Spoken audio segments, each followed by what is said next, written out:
Okay दोस्तों, अब हम देखने वाले हैं magnetic field due to circular arc at the centre. ठीक है, तो ये मेरे पास एक सर्कुलर करंट कैरिंग वायर है जिसके थ्रू हमारा करंट फ्लो कर रहा है आई, और उसका रेडियस जो है वो है हमारा आर। ये जो आर्क है वो सेंटर पे एंगल जो बनाता है वो अगर हमारा है थीटा, तो सवाल यहां पर ये है जो इसके सेंटर ऊपर हमारा मैग्नेटिक फील्ड का इंडक्शन कितना होने वाला है। ठीक है, तो सबसे पहले इस चीज के बारे में देखते हैं। तो कोई भी एक एंड से जनरल एंगल फाई पर मैंने एक का छोटा सा टुकड़ा काट लिया ऑफ एंगल डिफाई।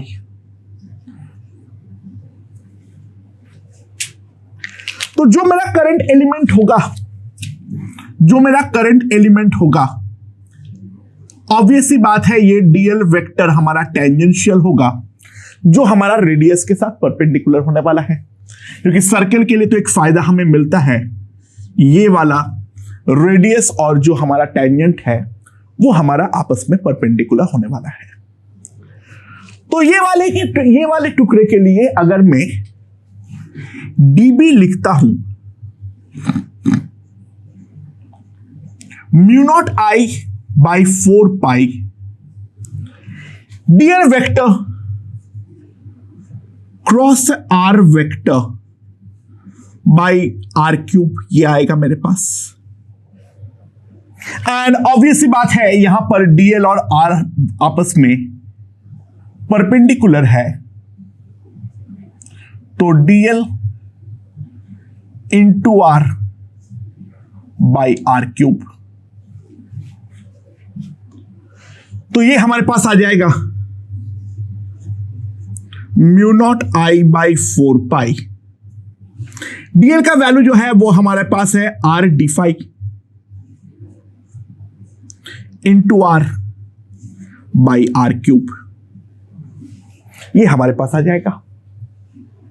एंड अब आर जो है वो खत्म कर डालो, तो mu naught I by 4 pi are into d phi.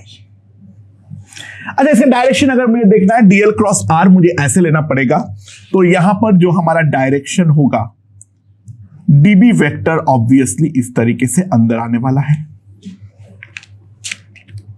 तो जो मेरे पास टोटल बी का मैग्नीट्यूड आएगा that will be mu naught I by 4 pi r integral d phi when phi varies from 0 to theta, and इसका simply जो value आ जाएगा that will be equals to mu naught I by 4 pi r into theta।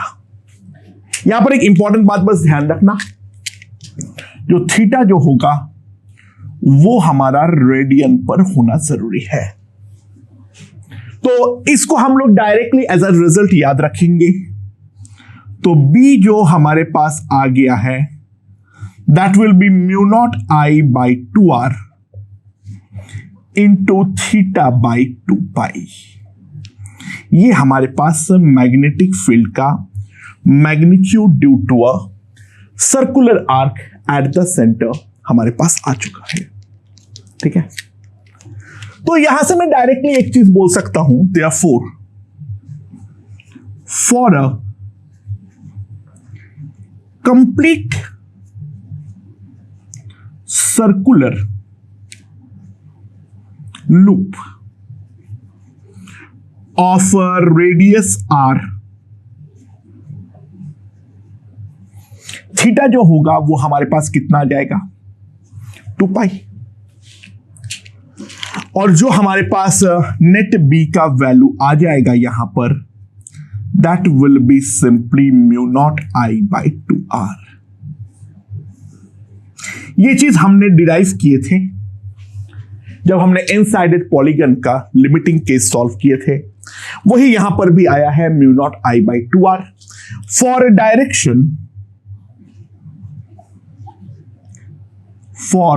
Direction curl the right hand fingers along the loop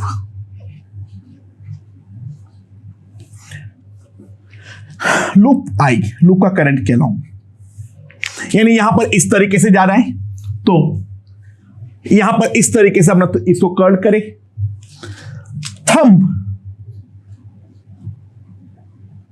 gives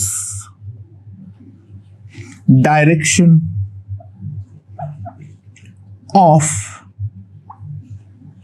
B vector. तो thumb हमें जो direction देता है वही हमारा बी वेक्टर का डायरेक्शन होता है। This is the magnetic field due to the centre circular arc at the centre. और कंप्लीट लूप के लिए क्या होगा वो भी हमने यहां पर निकाल लिए हैं। अच्छा, अगर लूप में मल्टीपल टर्न्स हो, if there are n turns, अगर हमारे पास यहां पर n टर्न्स हो, ठीक है, तो इन दैट केस जो हमारा b आएगा वो सिंपली आ जाएगा mu not ni by 2r। अगर n टर्न्स होता है तो इन दैट केस यहां पर सिंपली आ जाएगा mu not ni by 2r। ठीक है, ओके। तो अब हम लोग इसके ऊपर कुछ क्वेश्चंस जो है वो हम लोग देखना चालू करते हैं। ये वाला पहला थ्योरी जो है वो हमने यहां पर समाप्त कर चुके हैं। तो जो पहला क्वेश्चन है उसके बारे में देखो, क्या बोला है, जो हमारे पास बहुत सारे इस तरीके का आर्क है, सारे यहां पर सेंटर ओ पर थीटा एंगल बनाता है, और वैट्स जो है वो हमारा किस तरीके से है उसके ऊपर ध्यान दो। ऐसे, फिर ऐसे, फिर ऐसे, फिर ऐसे, dot dot dot dot up to infinity, और यहां पर भी इंफिनिटी तक जा रहा है। करंट जो फ्लो कर रहा है वो कुछ इस तरीके से कर रहा है, यहां पर ऐसे आई है, फिर ऐसे ऐसे ऐसे ऐसे इस तरीके से चलता जा रहा है। जो पहले वाले का रेडियस है वो है हमारा r, अगले वाले का जो हमारा रेडियस है वो है हमारा 2r, उसके अगले वाले का जो हमारा रेडियस है वो है हमारा 3r, so on and so forth. तो सवाल बहुत सिंपल है, find B at O। O पर हमारा मैग्नेटिक फील्ड टोटल कितना होने वाला है, ये चीज हमें निकालनी है। किस तरीके से निकालेंगे? अच्छा, ये वाले वायर के चलते, पहला वाला वायर के चलते जो मैग्नेटिक फील्ड होगा वो हमारा अंदर की तरफ होगा।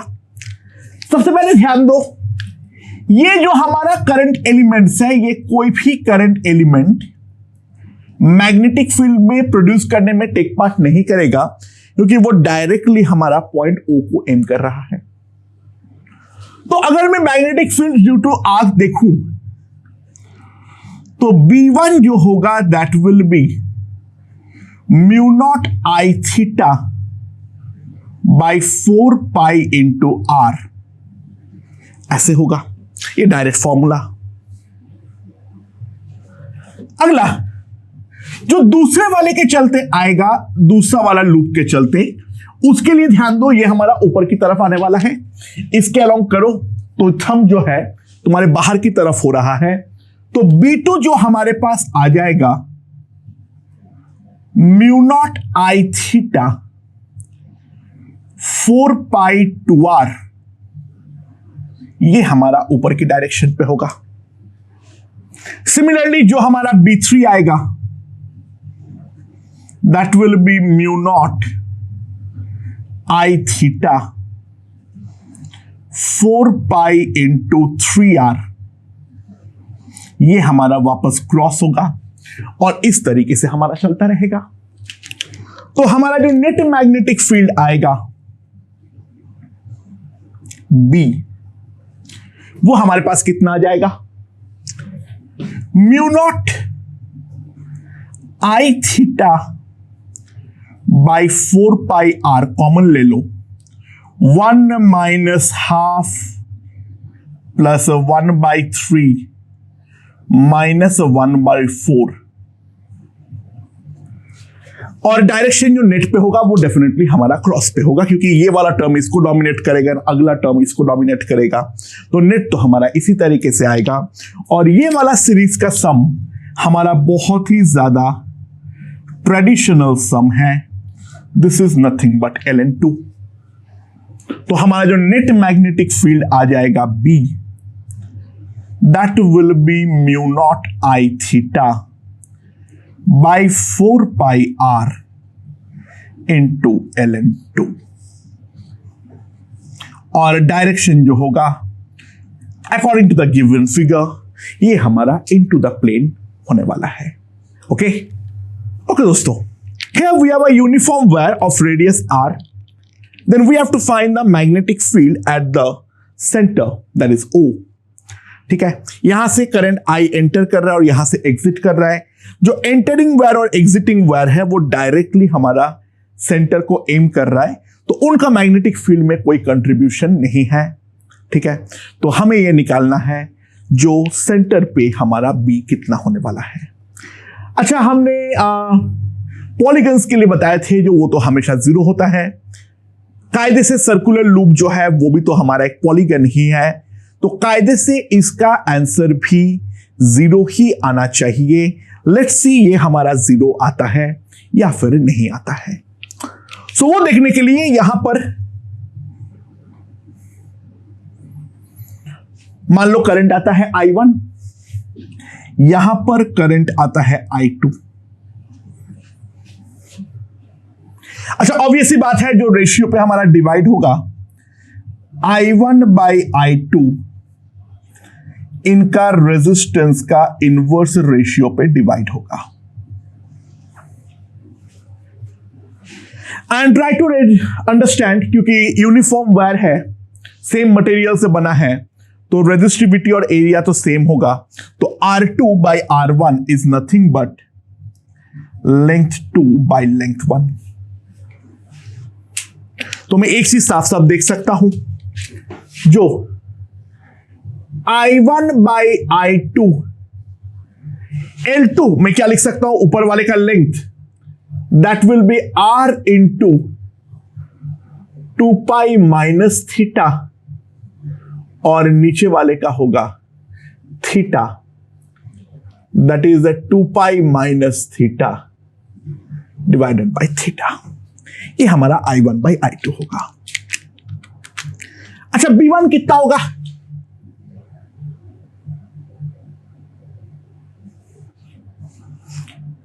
इस वाले के चलते जो हमारा B1 होगा वो किस तरफ होगा, पहले उस पर ध्यान दो।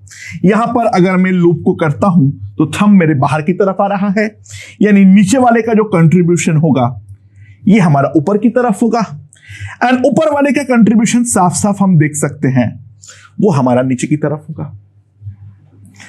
B1 का वैल्यू हो जाएगा mu not I1 by 4 pi R into theta, ये हमारा B1 होगा।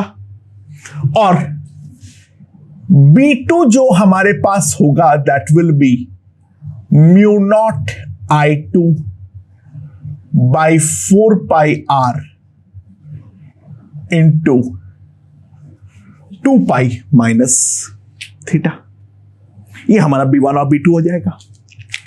ठीक है, एक हमारा अंदर है, एक हमारा बाहर है। तो अगर मैं दोनों को डिवाइड करता हूं B1 by B2, I1 theta by 2 pi minus theta, but I1 by I2 ये हमारे पास आ रखा है, तो try to realise this is equals to 1। तो सेंटर पे जो हमारा B होगा B net, that will be B1 minus B2 and that will simply come out to be 0.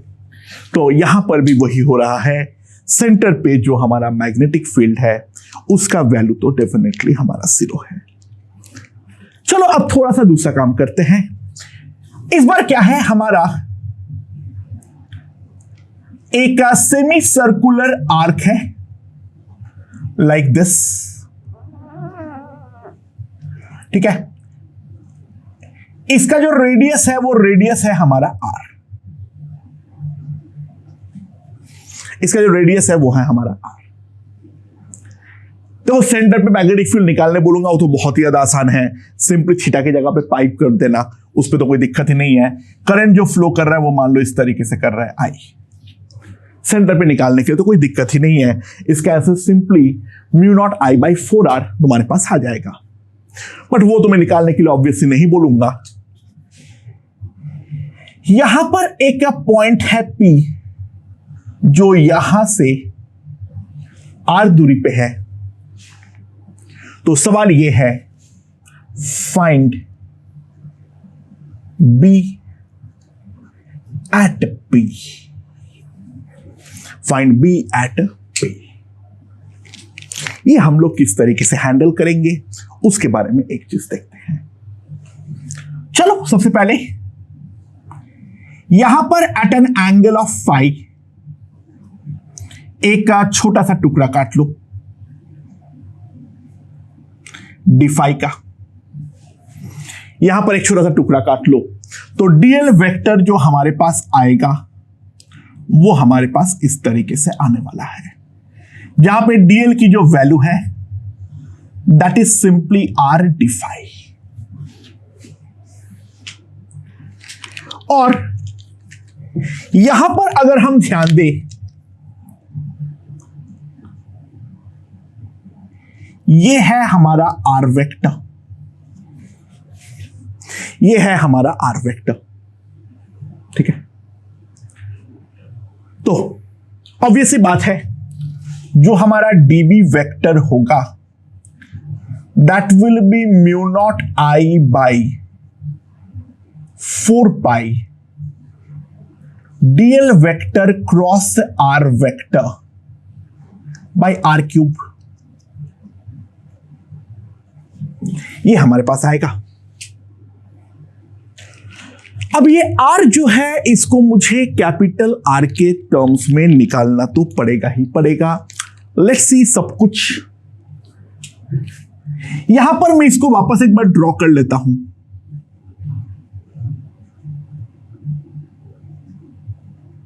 This is my small r, this is my capital R, ठीक है। अच्छा, जो angle phi हमारा मेंशन है ये हमारा एंगल फाई है।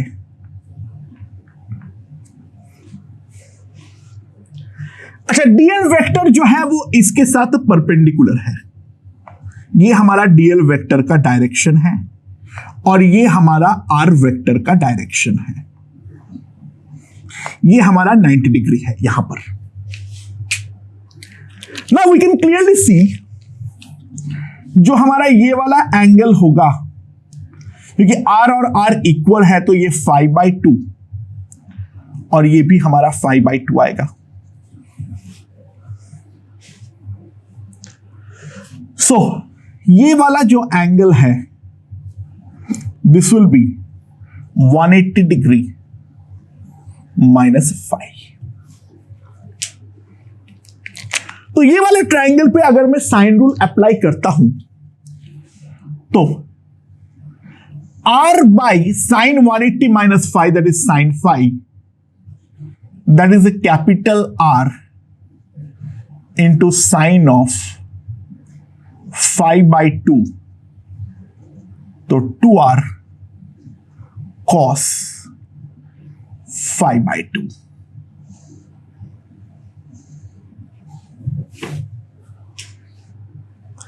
अच्छा, डीएल का वैल्यू तो आर डिफाई है, वो तो हमने पहले ही कर चुके हैं। और अब जो है इन दोनों के बीच में angle angle between DL vector and r vector will be simply 90 degree plus 5/2. ठीक है, सब कुछ रेडी है. फॉर डायरेक्शन बहुत सिंपल सी बात है. ये वाला जो हमारा लूप है वो ऐसे जा रहा है, डायरेक्शन हमारा अंदर ही होगा. और वैसे भी करके देख लो, डीएल क्रॉस आर ये हमारा अंदर की तरफ जा रहा है. डीबी वेक्टर का डायरेक्शन को लेकर तो टेंशन ही नहीं है, ये तो हमारा into the plane of paper होगा.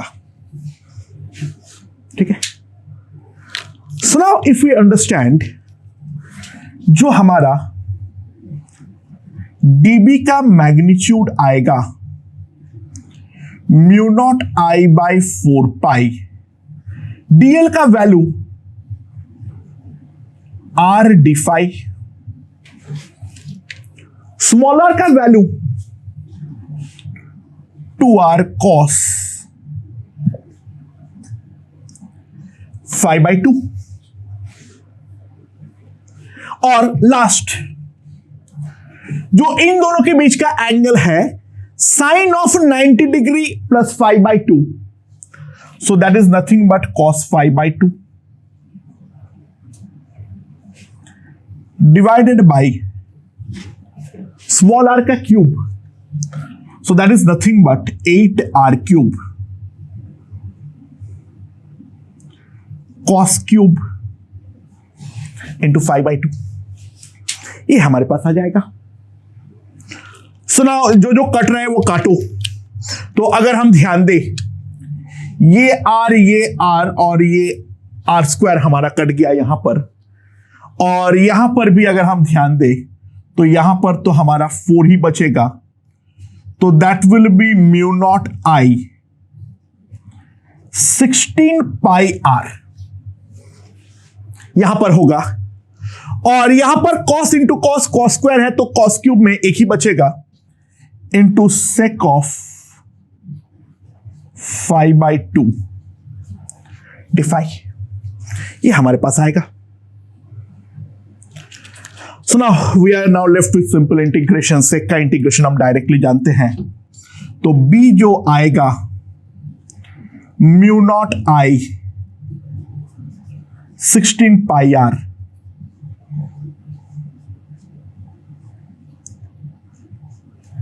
और इसका जो इंटीग्रेशन होगा, ये इंटीग्रेशन हमें करना पड़ेगा -π/2 टू +π/2. ठीक है. एंड ऑब्वियसली बात है, ऊपर और नीचे का सिमेट्री है, तुम सिंपली एक काम कर सकते हो, mu naught I by 8 pi r 2 से मल्टीप्लाई कर दिया. वो तुम्हें जैसे करना है करो, कोई फर्क नहीं पड़ता है, वो सेम ही आंसर आने वाला है. मैंने क्या कर दिया, जो -π/2 टू π/2 करना था वो 0 टू π/2 इंटीग्रेट करूंगा, वो एक करके डबल कर दो तो भी तो हमारा एग्जैक्टली सेम ही आंसर आने वाला है. नाउ सेक π/2 डिफाई का इंटीग्रेशन 5/2 का 1/2 डिवीजन में आएगा तो ऊपर जाएगा तो वो मल्टीप्लाई हो जाएगा. तो that will be mu naught I by 4 pi r ln sec 5/2 plus tan 5/2 from 0 to π/2. अच्छा, कितना जाएगा ये बताओ. That will be equals to mu naught I by 4 pi r ln sec 45 √2 tan 45 1 और sec 0 1 tan 0 0, तो ln 1 आएगा, वो term तो हमारा खत्म है. तो ये हमारा b का वैल्यू नेट पे आ जाएगा mu naught I by 4 pi r ln √2 plus 1. Okay दोस्तों, यहां पर ध्यान दो, हमारे पास एक वायर लूप है, बाकी तो सर्कुलर ही है, बस एक जो ये 2π वाला पोर्शन है वो हमारा इस तरीके से स्ट्रेट है. तो हमारा मैग्नेटिक फील्ड बी एट ओ हमारा कितना होने वाला है? ठीक है। नाउ इफ वी सिंपली सी, यहां पर जो हमारा बी होगा वो ये वाला बी जो हमारे पास नेट होगा that will be B circular plus B straight, ये हमारे पास आने वाला है। तो circular part is pretty simple. Direction by the way अगर मैं देखूं सर्कुलर वाले पार्ट के चलते इस तरीके से हमारा होने वाला है, और स्ट्रेट वायर पे करंट भी हमारा इस तरीके से आ रहा है, तो इसके चलते भी तो अंदर की तरफ ही जा रहा है, तो दोनों के हमारा सपोर्ट कर रहा है, तो इसमें तो कोई प्रॉब्लम नहीं है। अच्छा, बी सर्कुलर का वैल्यू हम सिंपली लिख सकते हैं mu naught I by 4 pi r, theta जो होगा that will be 2 pi minus 2 phi, and that can be simply written as mu naught I by 2 pi r into pi minus phi। ये हमारे पास B circular जो है वो हमारे पास आ जाएगा। अब बी स्ट्रेट के बारे में आते हैं, तो उसके लिए यहां पर इस चीज के ऊपर हम परपेंडिकुलर ड्रॉप करते हैं, तो ये आधे तरफ का जो एंगल होगा that will be my phi. अच्छा, ये अगर हमारा आर है, ये हमारा फाई है, तो try to realise this is nothing but जो परपेंडिकुलर डिस्टेंस है that is nothing but r cos phi. तो जो हमारा बी स्ट्रेट होगा that will be mu naught I by 4 pi r cos phi 2 into sin of phi, ये हमारे पास आ जाएगा sin phi plus sin phi। तो हमारे पास सिंपली आ जाएगा mu naught I by 2 pi r into tan phi। ये हमारे पास डायरेक्टली जो है वो हमारे पास आ जाएगा। तो नेट जो हमारे पास मैग्नेटिक फील्ड आ जाएगा बी, इन दोनों का एडिशन होगा mu naught I by 2 pi r pi minus phi plus tan phi। By the way एक चीज इंपॉर्टेंट चीज है, ध्यान दो, tan phi इज ग्रेटर देन फाई हमेशा विद द फर्स्ट क्वाड्रेंट, तो ये वाला क्वांटिटी हमेशा पॉजिटिव है, तो बी का वैल्यू जो होगा वो mu naught I by 2r से ज्यादा आएगा, जो कि हमारा आना भी चाहिए था, क्योंकि सर्कुलर के बदले स्ट्रेट करने पर डिस्टेंस एवरेज में हमारा कम हुआ है, तो डेफिनेटली मैग्नेटिक फील्ड बढ़ना चाहिए था, जो कि साफ साफ यहां पर हमारा बड़ा भी है। ओके दोस्तों, अगला क्वेश्चन देखते हैं। Two coplanar circular wires are made of same material and they have the radius r1 and r2. The wires carry current due to same EMF. EMF दोनों में सेम अप्लाई किया गया है दोनों वायर के अक्रॉस, और सेंटर पे B जो है वो अगर हमें 0 मिलता है, तो सवाल ये है जो दोनों वायर का क्रॉस सेक्शनल एरिया है उनके रेडियस का रेशियो हमारा क्या होना चाहिए। लेट्स सी, ध्यान दो, काफी सिंपल क्वेश्चन है। अच्छा, ऑब्वियस सी बात है, नेट मैग्नेटिक इंडक्शन को अगर हमें 0 करना है, ठीक है, तो ये दोनों वायर के थ्रू जो हमारा करंट फ्लो करेगा वो डेफिनेटली हमारा ऑपोजिट डायरेक्शन पे होना जरूरी है। ये हमारा I1 है, ये हमारा I2 है। यहां का जो रेडियस है वो है R1, यहां का जो रेडियस है वो है हमारा R2। तो नेट मैग्नेटिक फील्ड को 0 करना है। पहले वाले के चलते जो B1 होगा that will be mu not I1 by 2R1, और B2 का जो वैल्यू होगा mu not I2 by 2R2, ये वाले के चलते अंदर की तरफ होगा, और इस वाले के चलते बाहर की तरफ होगा। नेट बी को अगर हमें 0 करना है तो B1 must be equals to B2, यानी I1 by R1 I2 by R2। ये हमारे पास रिलेशन आ जाएगा। I1 by R1 is equals to I2 by R2। ठीक है, ओके।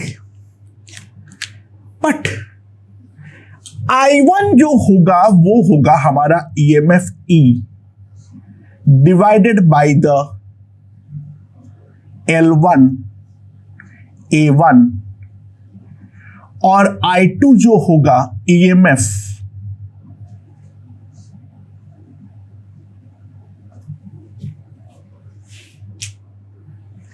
सो इफ वी सी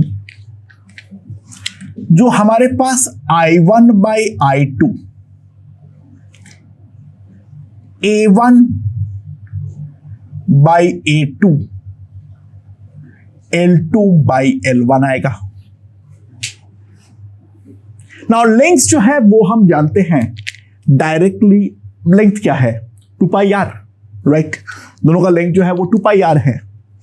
तो हम डायरेक्टली एक चीज लिख सकते हैं, R1 by R2 is equals to A1 को मैं लिख सकता हूं पाई R1 स्क्वायर, A2 को मैं लिख सकता हूं पाई R2 स्क्वायर, और L2 by L1 जो आएगा सिंपली R2 by R1 आएगा। तो R1 by R2 का होल स्क्वायर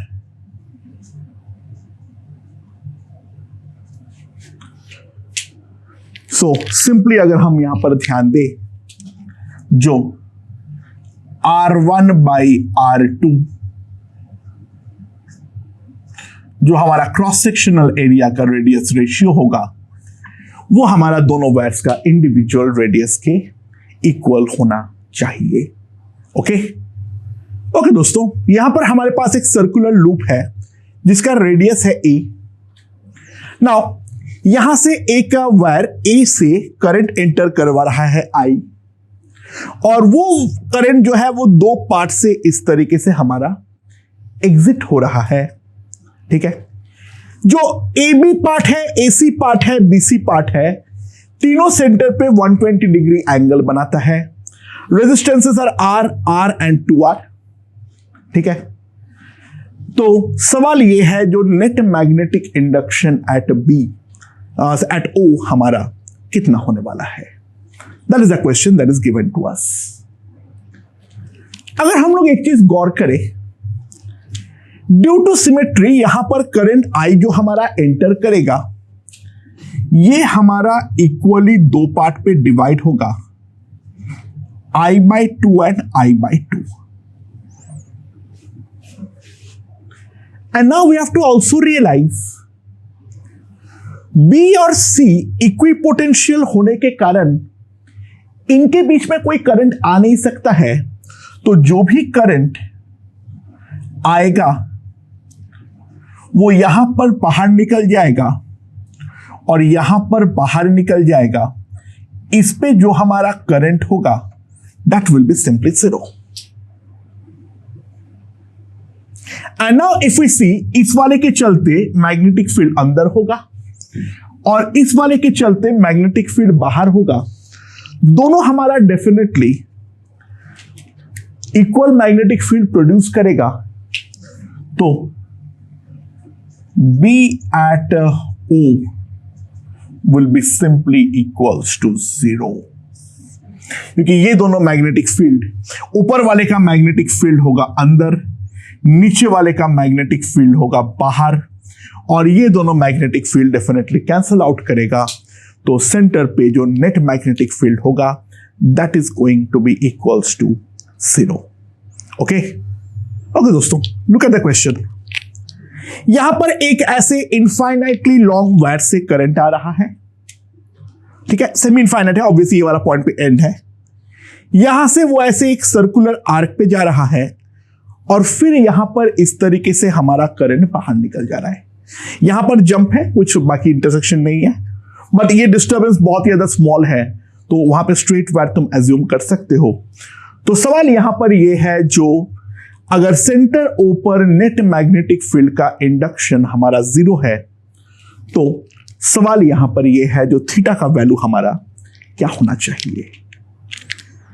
अच्छा, ये वाला सेमी इनफाइनाइट वायर के चलते जो मैग्नेटिक फील्ड होगा वो हम साफ साफ देख सकते हैं, जो डेफिनेटली हमारा बाहर की तरफ होगा, और यहां पर भी अगर हम साफ साफ देख सकते हैं ये हमारा बाहर की तरफ होगा, इन दोनों स्ट्रेट वायर के चलते। ऑन द अदर हैंड, जो ये सर्कुलर वाला पार्ट है उसके लिए हमारा अंदर की तरफ होगा, लाइक दिस। तो ऑब्वियस बात है, बी पे अगर हमें 0 करना है तो B circular must be equals to B straight. B circular और बी स्ट्रेट जो है वो हमारा इक्वल होना चाहिए। तो बी सर्कुलर कितना होगा बताओ? Mu naught I by 4 pi are into theta. अरे बी स्ट्रेट बाई सिमेट्री दोनों हमारा इक्वल होगा, और ये हमारा सेमी इनफाइनाइट वायर है।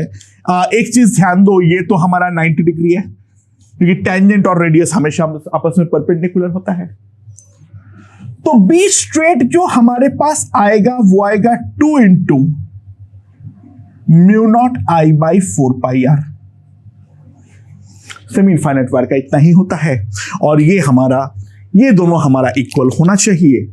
तो ये दोनों इक्वल होने के लिए एक ही तरीका है, तो theta must be equals to 2 radian. Theta की जो वैल्यू होनी चाहिए that must be equals to 2 radian. Okay दोस्तों, this is a very interesting question, and बहुत जगहों पे ये क्वेश्चन आया हुआ है। ये कॉन्सेप्ट को समझना हमारे लिए अभी राइट नाउ जरूरी है। A thin insulated wire forms a spiral of n very very tight turns, जहां पे n is very high, और दोनों वायर के बीच का जो गैप है उसको हम प्रैक्टिकली नेग्लेक्ट कर सकते हैं। जो ये स्पाइरल है उसका इनर रेडियस है a, यानी जो सबसे पहला जो टर्न है उसका रेडियस जो है वो हमारा a है, और जो आउटर रेडियस है वो अगर हमारा b है, तो सेंटर ऊपर हमारा नेट मैग्नेटिक फील्ड जो है वो कितना होना पड़ेगा। सो that is the very important question, and इस कॉन्सेप्ट को एक बार समझो, क्योंकि आगे भी इसका काम जो है वो हमारा आने वाला है। अच्छा, सबसे पहले अगर हम ध्यान दें, पहले जो दिमाग पे आता है, जो टोटल एन टर्न है और जो हमारा नंबर ऑफ गैप्स होगा उनके बीच में, वो होगा हमारा n-1। तो n-1 gaps is equals to, उसका जो गैप का लेंथ होगा that is b minus a। That implies जो एक गैप है वो है हमारा b minus a by n-1। तो रेडियस ऑफ ith टर्न कितना होगा? Radius of the ith turn हमारा कितना होगा? ध्यान देना, ith टर्न जो होगा वो हमारा गैप पूरा करेगा कितना? i-1 गैप्स होगा। तो radius of the ith turn r जो होगा that will be a i-1 b minus a by n-1।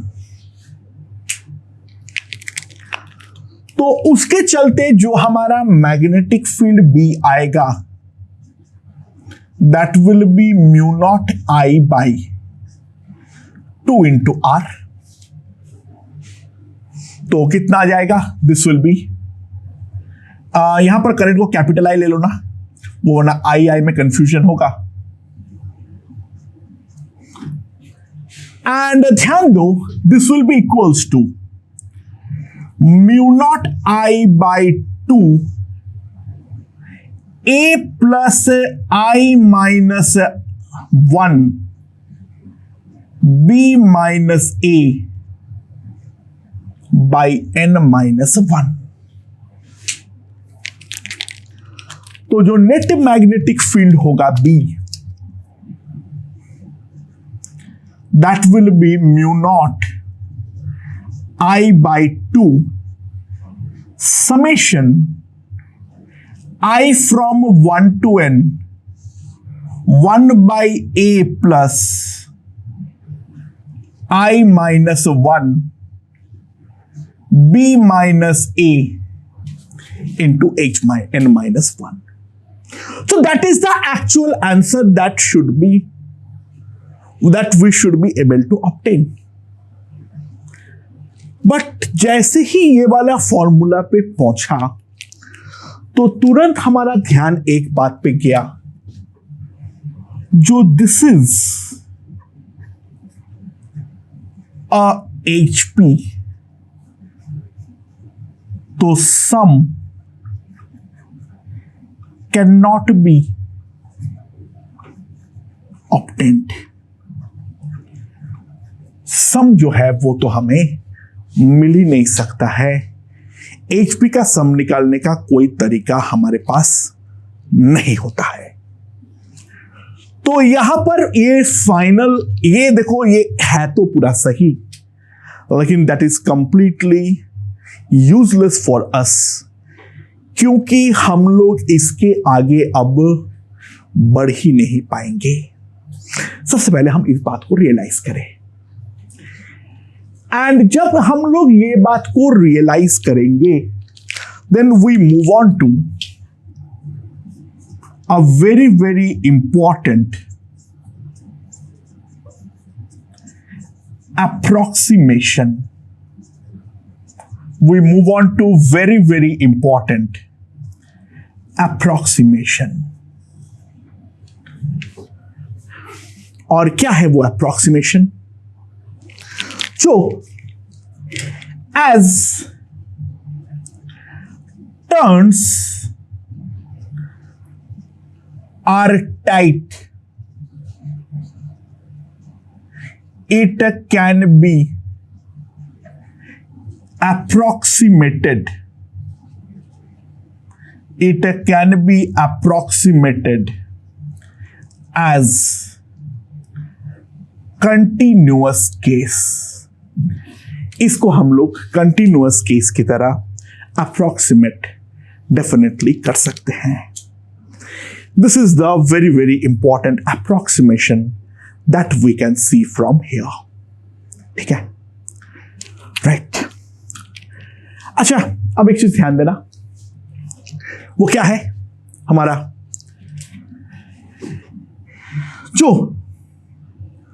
ये जो हमारा कंटिन्यूअस डिस्क टाइप की चीज बनी है, ये जो हमारा कंटिन्यूअस डिस्क टाइप की चीज बनी है, तो मैंने एक at a distance of x from here, मैंने एक बहुत ही ज्यादा पतला सा स्ट्रिप काट लिया ऑफ थिकनेस dx। मैंने एक बहुत ही ज्यादा पतला सा स्ट्रिप काट लिया ऑफ थिकनेस dx। ठीक है, तो एक बात ध्यान दो, b माइनस ए थिकनेस पे हमारा n टर्न्स है, तो dx थिकनेस पे n dx by b minus A turns होगा।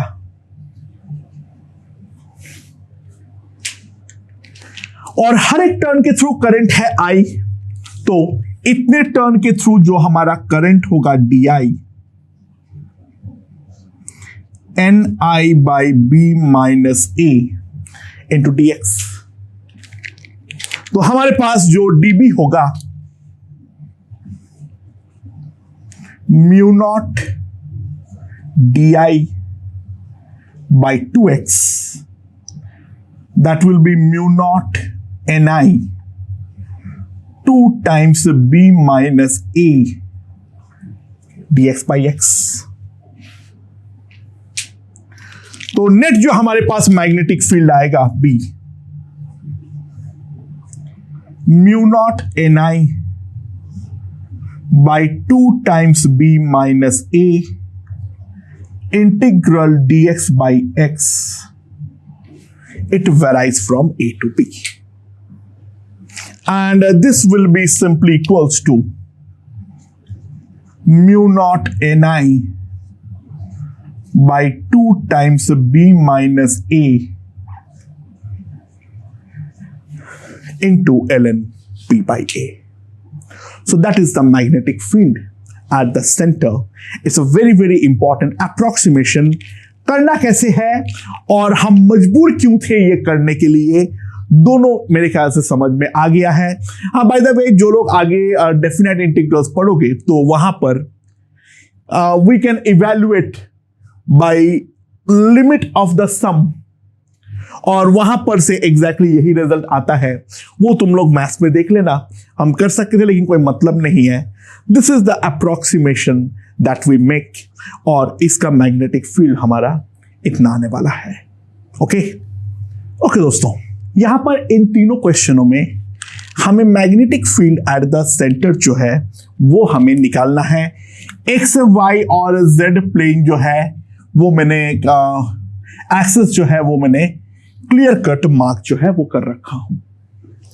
तो सबसे पहले हम ध्यान देते हैं फिगर ए की तरह. हमारे पास एक सेमी सर्कुलर वायर है जो हमारा वाईजेड प्लेन पे है.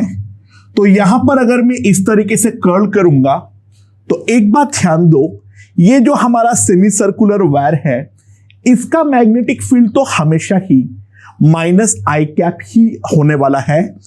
इस पे भी वही माइनस आई कैप होगा, इस पर भी हमारा माइनस आई कैप के डायरेक्शन पे ही होने वाला है. तो बी सर्कुलर जो हमारा वेक्टर होगा, थीटा जो है वो बेसिकली हमारा पाई है. तो mu naught I by 2r into pi by 2 पाई वो हमारा हाफ हो जाएगा. So that will be mu naught I by 4r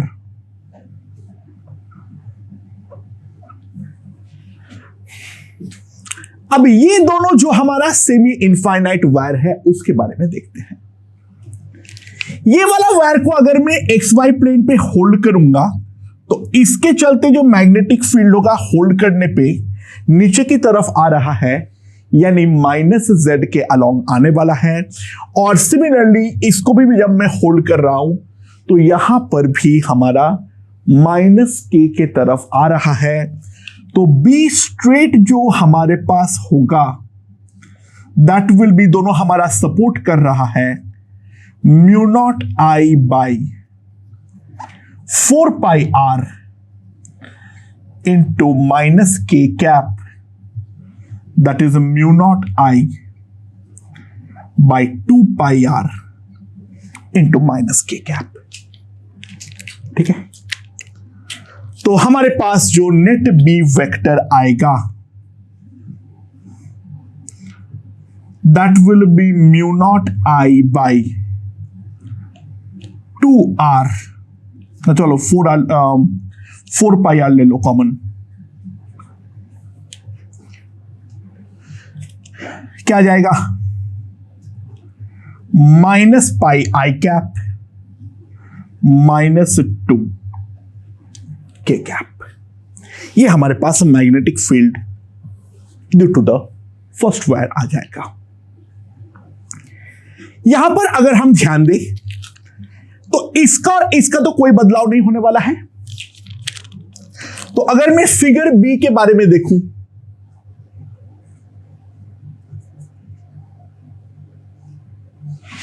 तो बी सर्कुलर वो तो अभी भी रहेगा mu naught I by 4r minus के कैप माइनस आई कैप बी स्ट्रेट जो आएगा उस पे अगर हम ध्यान दें तो ये वाला वायर के चलते तो अभी भी माइनस के कैप के अलॉन्ग ही होगा, तो mu naught I by 4 pi R minus के कैप। और इसके लिए अगर मैं ध्यान दूं ये अंदर जा रहा है तो ये हमारा जा रहा है माइनस एक्स की तरफ, तो ऑब्वियसली बात है वायर जिस प्लेन पे है उसका तो हमेशा परपेंडिकुलर डायरेक्शन पे ही आने वाला है, दैट्स फॉर श्योर। तो इसका तो माइनस आई कैप के अलॉन्ग आ रहा है, बस प्लस और माइनस हमें देखना है। Plus mu naught I by 4 pi R minus I cap, ये हमारा हो जाएगा बी स्ट्रेट।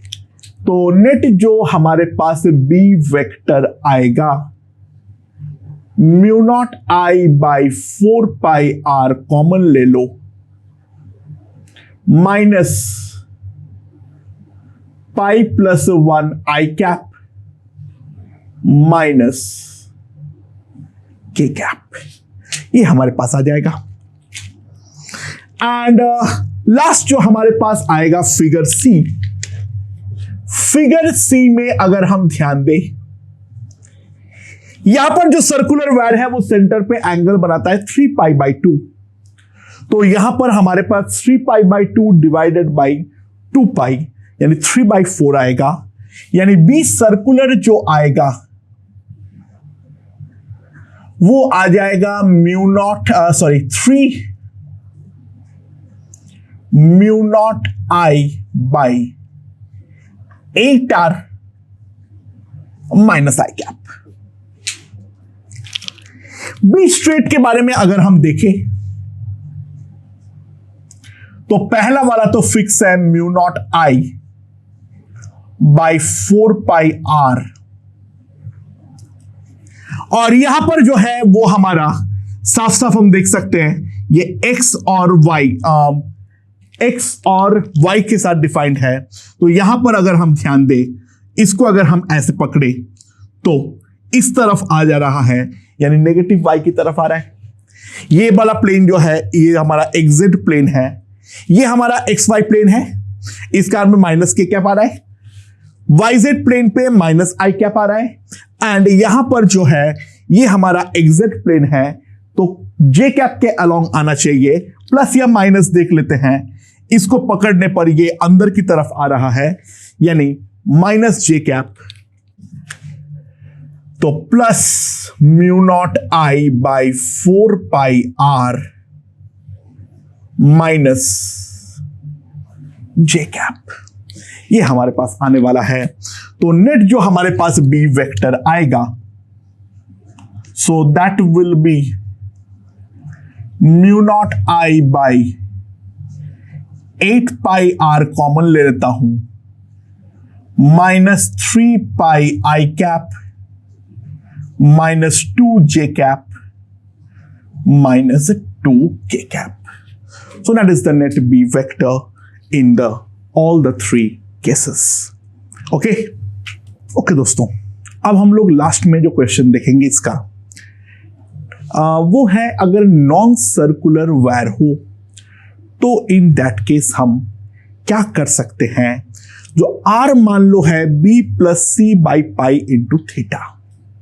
B और C हमारा पॉजिटिव कॉन्स्टेंट्स है, जहां पे थीटा जो है वो हमारा लाई करता है बिटवीन थीटा जो है वो हमारा लाई करता है बिटवीन 0 टू पाई बाई 2। तो सवाल यहां पर ये है जो हमारा यहां पे सेंटर O पर जो करंट कैरिंग वायर है उस पे सेंटर पे मैग्नेटिक फील्ड हमारा कितना प्रोड्यूस होगा। Try to realise this basically an algebraic spiral, उसका केवल एक क्वाड्रेंट को लेके जो है वो हम यहां पर डील कर रहे हैं। तो यहां पर for the sake of simplicity ध्यान देना मैंने क्या कर रहा हूं, ये जो हमारा आर वेक्टर है ये वाले डायरेक्शन को मैं रिप्रेजेंट कर रहा हूं आर कैप से, और इसके परपेंडिकुलर डायरेक्शन पे मैं रिप्रेजेंट कर रहा हूं थीटा कैप से। ठीक है, राइट। तो ये हमारा है आर वेक्टर, और ये हमारा आर वेक्टर है, और ये हमारा आर कैप का डायरेक्शन है, ये हमारा थीटा कैप का डायरेक्शन है। अच्छा, in the direction of theta cap, क्योंकि परपेंडिकुलर मूवमेंट है, तो थीटा कैप पे अगर मैं डी थीटा से मूव करवाता हूं, अगर मैं यहां पर डी थीटा से मूव करवाता हूं, ठीक है, अगर मैं डीएल को डायरेक्टली यहां पर मैं डीएल जो है वो मैं किसी भी हालात पर सर्कुलर नहीं है, तो मैं आर डी थीटा जो है वो तो मैं लिख ही नहीं सकता हूं। सबसे पहले इस बात को रियलाइज करो, डीएल जो है वो हमारा आर डी थीटा में लिख ही नहीं सकता हूं। So what will be my DL vector?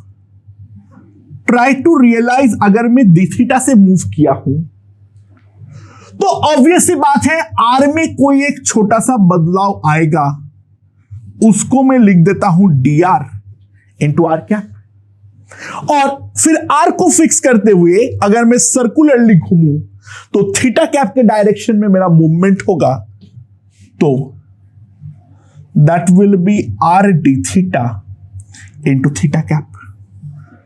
This is the most important thing.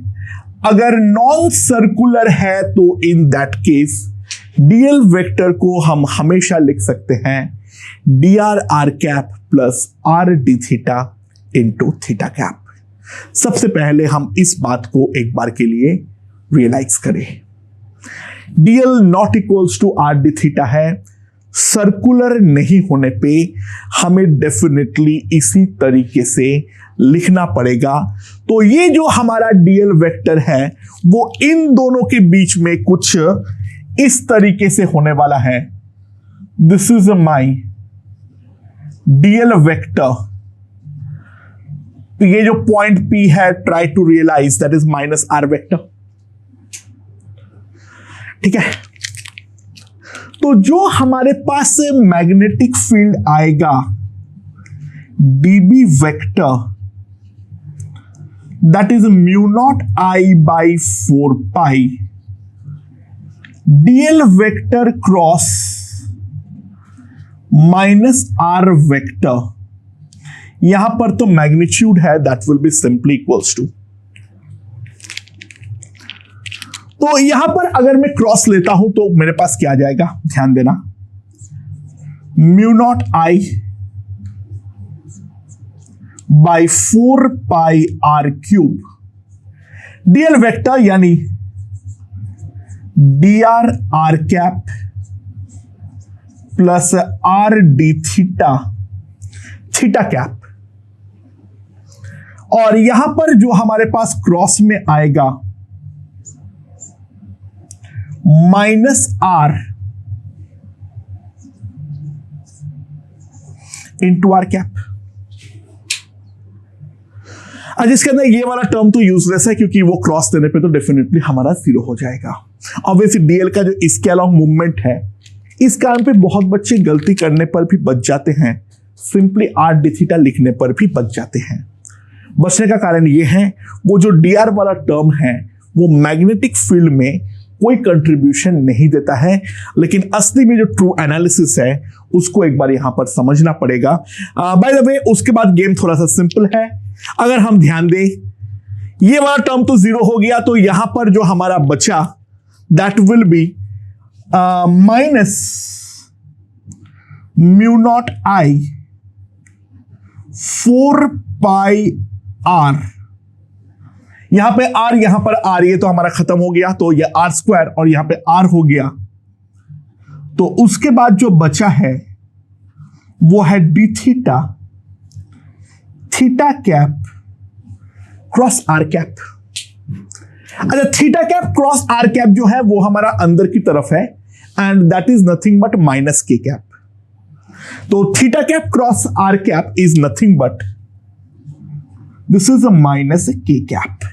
X ऐसे लिया, वाई ऐसे लिया हूं, तो जेड जो है वो हमारा ऊपर की तरफ है, and theta cross R definitely हमारा अंदर की तरफ है। तो यहां पर तो हमारा एक माइनस साइन आने वाला है ही है। तो हमारे पास जो डीबी वेक्टर आएगा that will be simply mu naught I by 4 pi d theta by r into k cap. And now basically we are done. Simply R को जो है वो मैं लिख देता हूं इन टर्म्स ऑफ थीटा. अब तो सिंपल कंप्यूटेशन है, तो चलो लिख देते हैं. तो बी वेक्टर जो आएगा mu naught I by 4 pi integral D theta by B plus C by pi into theta. Theta varying from 0 to pi by 2 और डायरेक्शन में आ जाएगा के कैप. ठीक है. सो कितना आ जाएगा यहां पर? यहां पर ये डिवीजन में आएगा तो पाई पाई तो कटेगा, तो यहां पर सिंपली 4c आ जाएगा. तो that will be mu naught I by 4c ln b plus C theta by पाई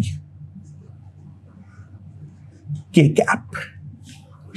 यहां पे हो जाएगा मेरे पास कितना? पाई सी बाई 2 और यहां पर हमारे पास हो जाएगा b. तो हमारे पास b वेक्टर आ जाएगा mu naught I by 4c ln 1 plus C by 2b into K cap. ये हमारा बी वेक्टर नेट आ जाएगा. के कैप मतलब ऑब्वियस ही बात है outside the plane of paper. तो दोस्तों, जो हमारा लूप को लेकर एक प्लेन पे बात करना होता है वो हम कर चुके हैं. अब हम थोड़ा सा प्लेन के बाहर की ओर जाने वाले हैं. लेट्स सी प्लेन के बाहर हमारा क्या होता है.